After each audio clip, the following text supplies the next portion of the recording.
성막을 만들면서 언약궤를 먼저 만들라고 그렇게 말씀해 주시는 것은 나름대로 영적인 의미가 있다라고 지난 시간에 좀 얘기를 했었습니다. 어떻게 우리와 만나시고 우리와 동행하시느냐라고 얘기할 때 이것을 법궤라고도 얘기하고 증거궤라도 얘기하고 언약궤라고도 얘기하잖아요.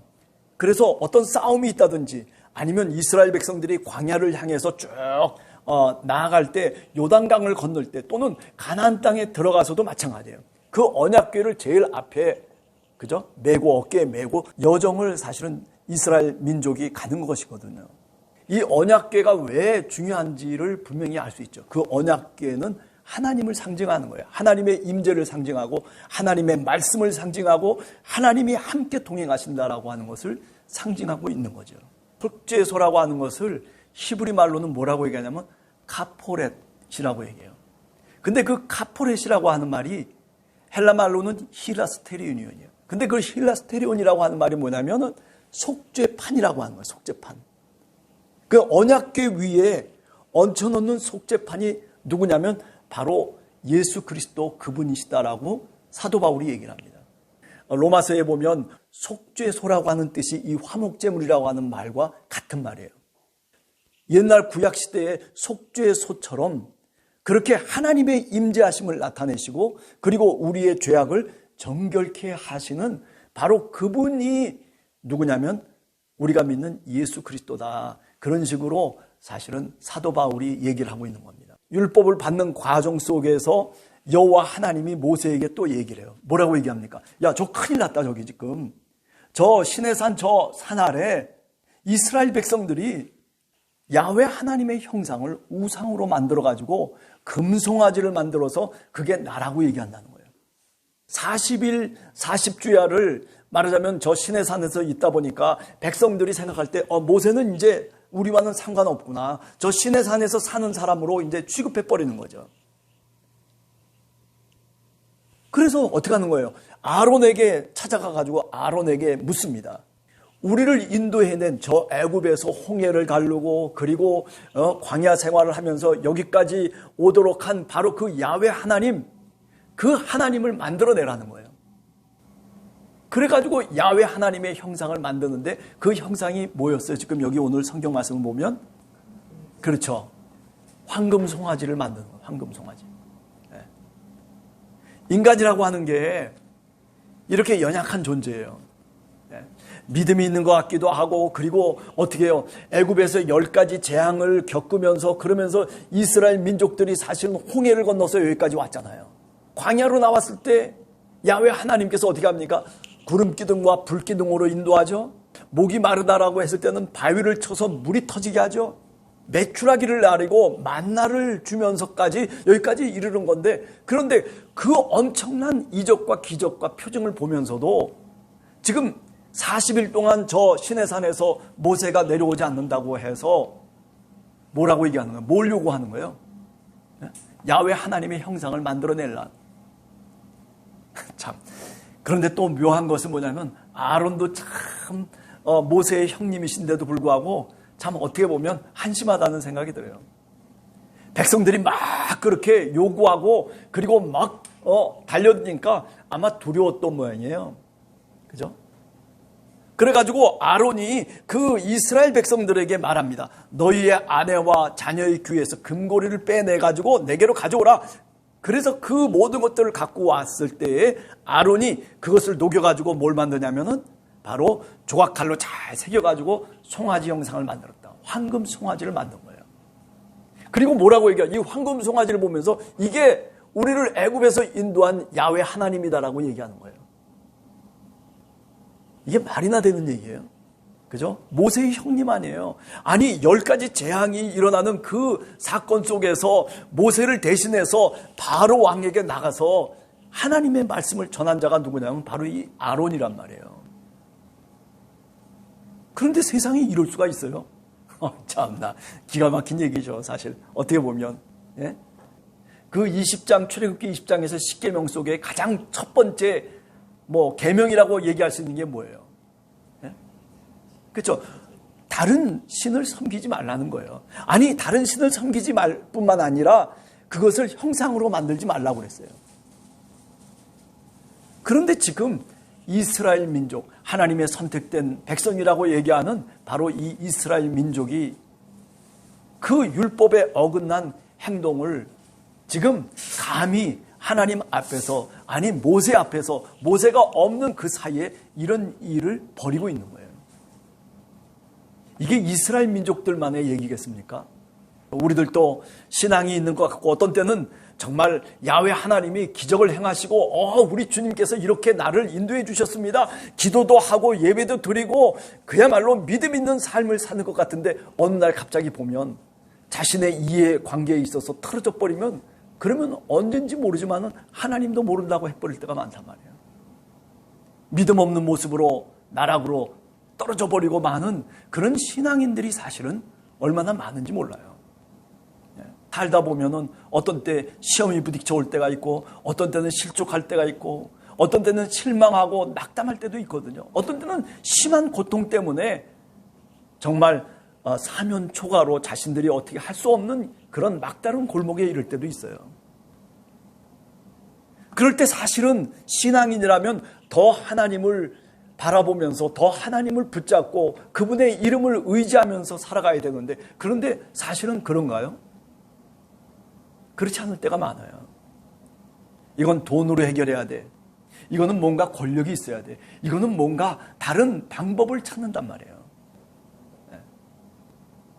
그리고 내 스스로 그것이 그렇게 될 것이라고 내 안에 말하자면 그림을 그려놓기 시작해요. 그게 바로 우상이죠. 사실 어떻게 보면. 그죠? 하나님보다 어떤 문제가 생겼을 때 해결 방식을 다른 식으로 찾아가 나가는 그런 신앙인들이 오늘 우리 사회 속에, 오늘 우리 교회 속에 얼마나 많이 있냐라고 하는 겁니다. 예. 그죠? 힘들 때 더 주님을 찾아야 되고, 더 주님께 무릎을 꿇어야 돼요. 우리가 세상 속에 나가서 어려운 시험과 고난이 부딪혀 올 때, 그럴 때 오히려 더 주님의 이름을 붙잡고 주님의 이름을 부르면서 주님 앞에 나가야 되는 거예요. 우리 믿음의 선배들은 어땠습니까? 그잖아요. 참 살기 어려운 시대 속에 살아오면서도, 그러면서도 교회 속에 나와서 무릎 꿇고 하나님께 기도하면서 하나님의 도움을 간구했었던 사람들이 얼마나 많이 있었습니까? 우리 어머니 아버지도 생각해보면, 저렇게 꼭 나가서 기도만 해야 되나? 아니, 문제를 풀려면 저렇게 풀어야 되고 이렇게 풀어야 되는데, 그런데 내가 생각할 때에는 이게 정답이 아닌 것 같은데, 그런데 나중에 보니까 그게 정답이에요. 하나님 앞에 나가서 무릎을 꿇고 주님의 이름을 부르면서 간절하게 눈물로 기도하던 그 모습이, 그게 사실은 신앙인에게는 정답이었어요. 오늘 코로나 기간이 쭉 지나가면서, 그래 다른 교회는 음식도 해먹고 그런데 우리는 얼마나 법을 잘 지켰는지 3년 동안 밥 한 번 안 해먹고, 그야말로 정말 그렇게 저렇게 여기까지 사실은 왔는데, 그죠? 그런데 여러분, 이제 이 코로나의 끝자락에서 우리가 다시 우리 자신을 추스려야 돼요. 내 신앙을 다시 한번 추스릴 줄 알아야 돼요. 더 하나님 앞에 이제는 무릎을 꿇고 주님의 이름을 부르고 기도할 줄 알아야 되고, 그죠? 더 주일날 우리가 하나님 앞에 나와서 예배하면서 내 입을 벌려서 하나님을 찬양할 수 있는 그런 성령의 능력을 우리가 가져야 된단 말이에요. 제가 주일날 쭉 설교를 하면서 혹시 여러분들 기억하시는지 모르겠어요. 제일 먼저, 그죠? 제목이 뭐였냐면, 다시 예배를 회복하는 신앙인이 되자. 이게 첫 번째 제목이었어요. 새해를 시작하면서 첫 번째 설교 제목이었어요. 그 다음에 두 번째는 뭐였어요? 두 번째는 기도를 회복하는 신앙인이 되자가 두 번째였어요. 세 번째는 뭐였을까요? 기억하세요? 세 번째는 뭐냐면, 남에게 베풀 수 있는 신앙인이 되자. 섬길 수 있는 신앙인이 되자라고 하는 것이 그 다음이었고, 그리고 네 번째는 뭐였어요? 네 번째는 배우는 신앙인이 되자. 하나님의 말씀을 지금까지 코로나라고 하는 기간을 거치면서 우리가 모든 것들을 다 내려놔 버렸었어요. 그저 유튜브 통해 가지고 또는 밴드를 통해 가지고 우리가 이런저런 얘기들은 많이 하고 그리고 자료들도 많이 올려놨지만은 그러나 그것이 그렇게 우리들의 마음을 울리고 우리들의 생각을 바꿔놓지는 못했단 말이죠. 그죠? 그래서 우리가 다시 한번 이제 하나님의 말씀을 앞에 놓고 우리 스스로 배워야 되겠다라고 하는 그런 말씀을 했어요. 그죠? 그리고 지난 주일날 뭐라고 또 설교를 했습니까? 설교 제목 기억나세요? 예. 그 다음에 하나는 뭐냐면 전하는 신앙인이 되자. 예. 어디에 가든지 때를 얻든지 못 얻든지 우리가 디모데 후서 4장 1절에서부터 5절 말씀을 했잖아요.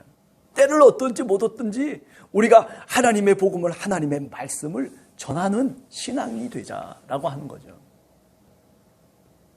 지금까지 코로나 기간이라고 해서 그렇잖아요. 우리가 뭐 전도를 했습니까? 아니면 우리가 뭐 특별히 모여가지고 기도를 했습니까? 뭐 한 게 뭐 우리가 그렇다고 해서 열심히 성경 공부를 했습니까? 아니야. 아무것도 안 하고 손을 놓고 있었어요. 그러나 이제 코로나라고 하는 이 기간이 이제 점차로 수그러들고 있는 이 시점에서 우리가 회복해야 될 것들이 있단 말이에요. 그죠? 이런 것들이 사실은 어떻게 보면 위기 속에서 더 우리가 신앙으로 다듬고 또 여러 가지 어려움 속에서 더 그리스도를 붙잡으면서 살아가야 되는 신앙인의 책임이 우리들에게 분명히 있는 것이죠. 그런데 우리는 그렇게 살지를 않아요. 어떤 때는. 아니 이제 코로나 기간이 끝마쳤다고 해서 목사님들이 모여가지고 얘기를 해보면 뭐 각 교회마다 이 많은 신앙인들이 이제 뭐라고 그럴까요? 나사가 풀린 거예요 다. 그래서 나사를 다시 조이려니까 이게 얼마나 힘든 건지 몰라요. 예. 그죠?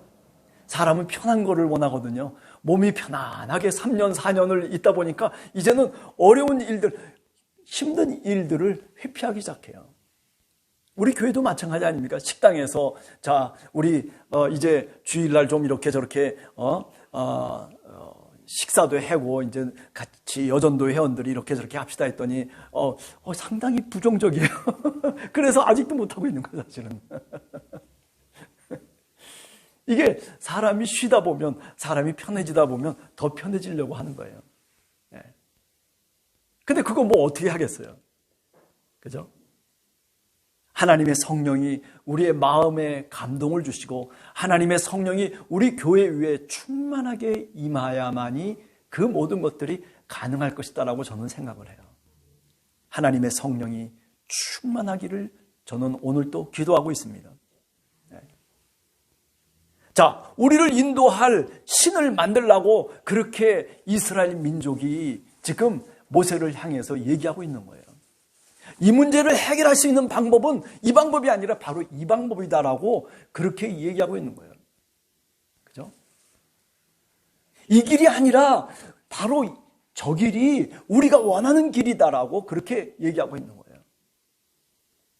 그러나 하나님은 저 길이 아니고 이 길을 원하고 있어요. 그죠?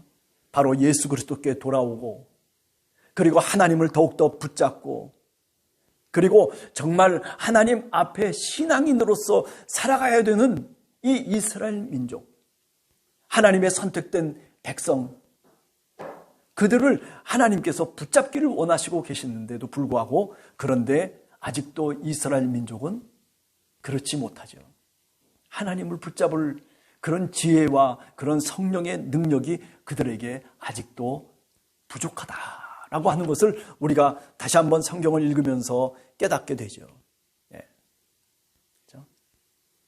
자, 그래서 황금 송아지를 만들고 어떻게 했습니까? 거기다가 절을 하고 거기다가 예배를 하고 거기다가 야훼 하나님을 얘기하면서 번제를 드리고 화목제를 예배를 거기다가 드렸어요. 이제 우리가 잘 알듯이 이 출애굽기 32장 8절 이하에서부터 보면은 7절 이하에 보면 이제 모세가 다시 산에서 내려와요. 그죠?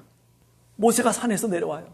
내려와가지고 그 다음에 아주 엄청난 일들이 벌어지게 됩니다. 사실은. 네.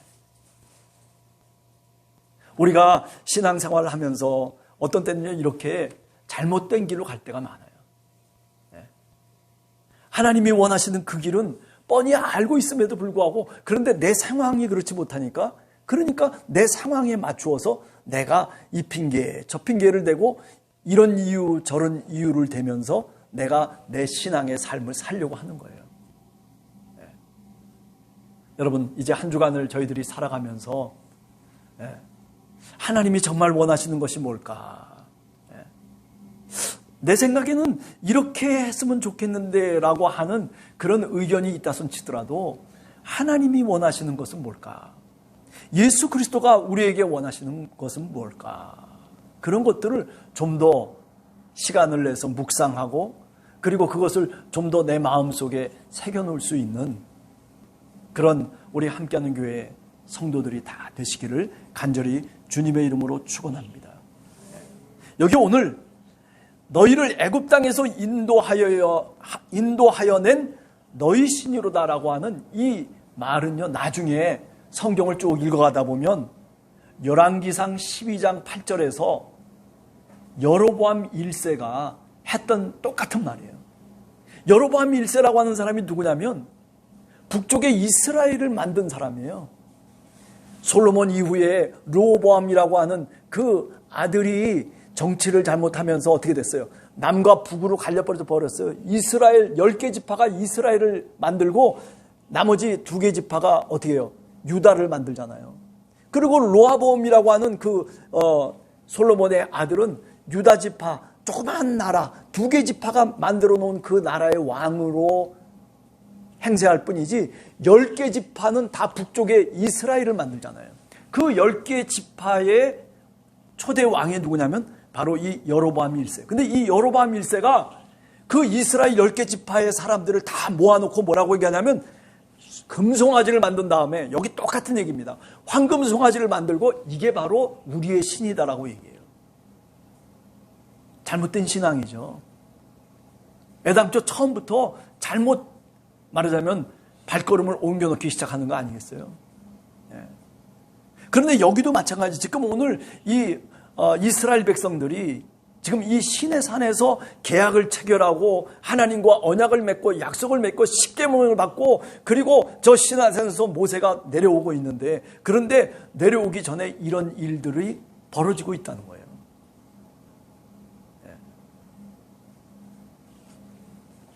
우리가 세상을 살아가면서도 한 1주간을 우리가 다시 또 수요일까지 쭉 살아가면서 그래요. 내 소견대로 내 뜻대로 사는 것도 뭐 주관 있게 사니까 좋겠죠. 그러나 한편으로 생각해 보면 정말 내 뜻과 내 주관대로 사는 것이 그게 정말 행복한 건가? 그게 정말 하나님이 원하시는 삶일까? 그건 아니잖아요. 그죠? 하나님이 원하시는 삶은 다른 것 아닙니다. 내가 어떤 삶 속에 있다 손 치더라도 어떤 환경과 여건 속에 있다 손 치더라도 먼저 하나님을 바라보라는 거예요. 그죠? 십자가를 바라보면서 주님을 바라보면서 예수 그리스도의 뒤를 쫓아가는 그런 주님의 백성으로 우리 함께하는 성도들 모두가 그렇게 한 주간도 좀 더 힘있게 성령 충만한 능력으로 살아가시기를 간절히 주님의 이름으로 축원합니다. 기도하겠습니다.